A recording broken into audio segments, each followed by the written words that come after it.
Let me just break down kind of the fundamentals of what you need to accomplish on a call with a buyer. So depending on the source of the call, you need some introduction and you need to get through it in sort of one breath. And this is what I mean by that. So if you're outbound dialing some older leads or some yard sign calls that weren't handled properly, you don't want to call someone up and say, "Hey, this is Lars with Remax. How you doing today?"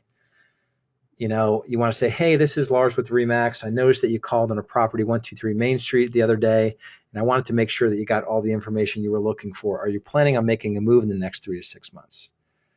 So one breath, no pause for them to sort of, realize that it's a telemarketing type situation. And you want to do it with tonality that's friendly, exactly the way that I just did it. So you want to get to that one question, you know, um, before, it's going to disarm them a little bit because they're going to have to answer that question. Instead of saying, "No, I'm not interested," which is everyone's reaction, they're going to say, "Well, yeah, we are planning on making a move in the next 3 to 6 months. Well, I noticed that 123 Main Street is in the south side of town. Is that the only area that you're looking in?"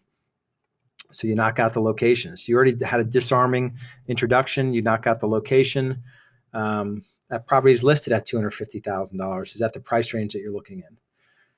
Then you may follow on with the lender. So you may ask, have you, taken the time to meet with the lender to figure out what your payments might be, to see if your payments are going to be affordable? The home that you're in right now, do you rent that home or do you own that home? So you're gauging, their lender situation, and you're gauging whether or not they'll have to sell a home before they'll buy a property. You want to make sure you ask them, if they're working with other agents, and there's ways to do that without outright saying, "Are you working with other agents?"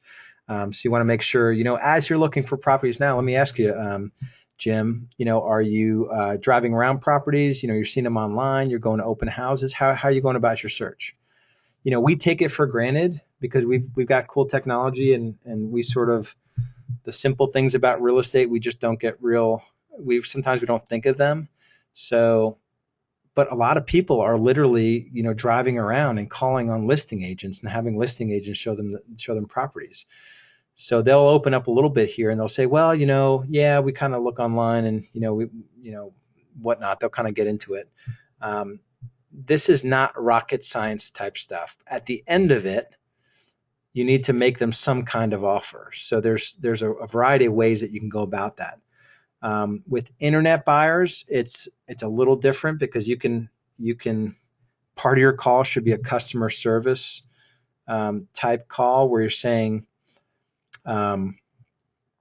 it's a powerful website. Let me just show you a few features. And, if you search for homes, you save them as favorites. If you need a showing, you want to take a look at a property, you just hit showing request or request a showing, and I'll be instantly notified. So there's no, nothing threatening about it. It's a easy tool to use. But then part of the offer is going to be, I think based on what we talked about, Jim, I think it makes sense that we sit together for 15 or 20 minutes. I can kind of go over the home buying process, do a market overview. That's a script that I learned from Corcoran.